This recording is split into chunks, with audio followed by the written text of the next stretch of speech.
Hey guys, welcome back to another new video. So in this video, we are going to explore another Samsung device.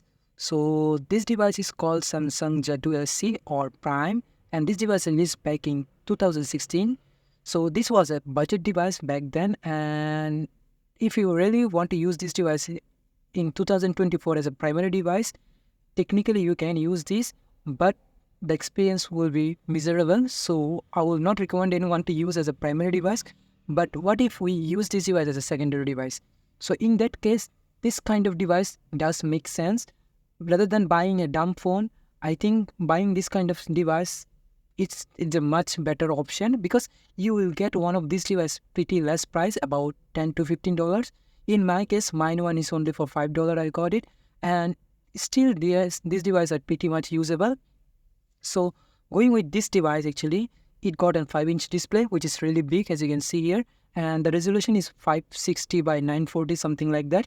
And although the resolution is quite low, but this is one of the strength of this device, actually, because it consumes less battery. As a secondary device, we do need a device which can last very long. So in that case, it does make sense. So going with the UI, it is running on Samsung's GUI UI, so I'm not really fan of that UI. But for the secondary phone, we can use a launcher to make it like polish or other things.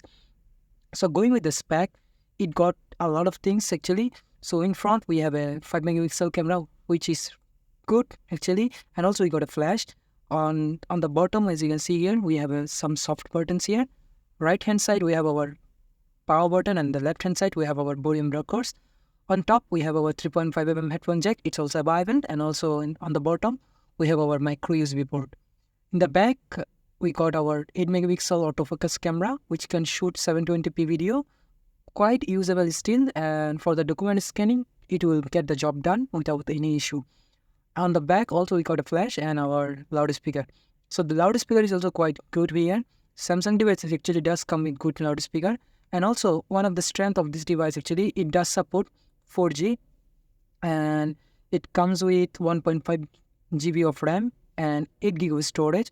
And there is another variant which comes with 16 gig, and if you get that one, it's much better option. And also you can put SD card, so it doesn't matter. As a secondary device or as a dumb phone, we don't really need a lot of storage, but still, if anyone wants a lot of songs or anything like that, you can put an SD card here and you are good to go. And going with the device, it's running on Samsung's older UI, which is called TouchWiz UI. And I am not really a big fan of TouchWiz UI because the TouchWiz UI is very laggy and it doesn't make much sense for me. But as I said, we are going to use this as a secondary device. So in that case, we don't really need a lot of processing power or anything like that. Just for phone call and messaging and for music, I don't think we need a lot of power. So going with the software, it is running on Marshmallow maybe. Yeah, software info, as you can see here, it's running on Android 6.0.0, and 6.0.0 is still actually quite usable. You will not have any issue using the Android 6.0.0 because all the application you can still download from the store. All the application does work. Maybe you will get like bank apps may not work, but I'm not really going to recommend anyone to use this kind of device for you, like bank apps or anything like that, because of the security patch and other things. So in that case, it doesn't make sense. Also, one more thing you can do, you just don't log into your Google account or anything like that.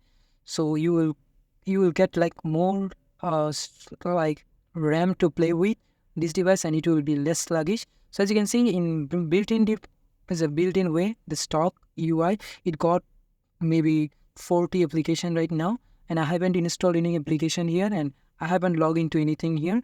So in that case, the device is running pretty fast here, as you can see. So it's working pretty well.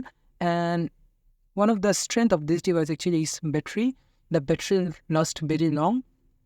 So as a secondary device, we do need a device which can last very long, and the display is low resolution, and the battery is about 2600 mAh maybe, or 2000 mAh. So it does like, you will get like 1 or 2 day backup as a secondary device.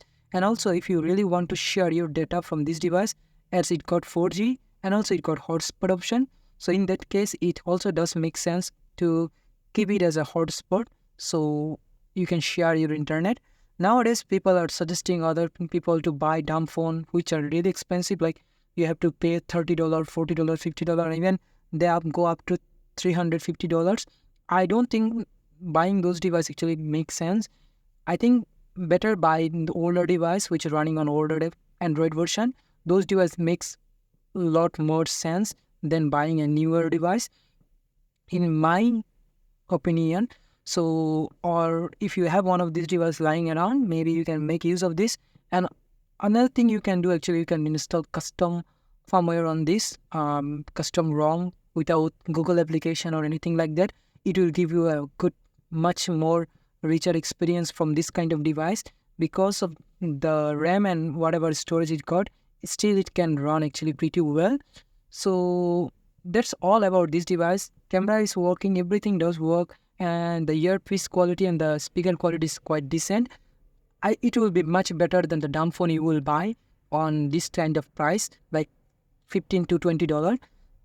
It will be much better experience on from those devices. So that's all about Samsung J2 SC or Prime. Thank you very much for watching, and I will see you next time.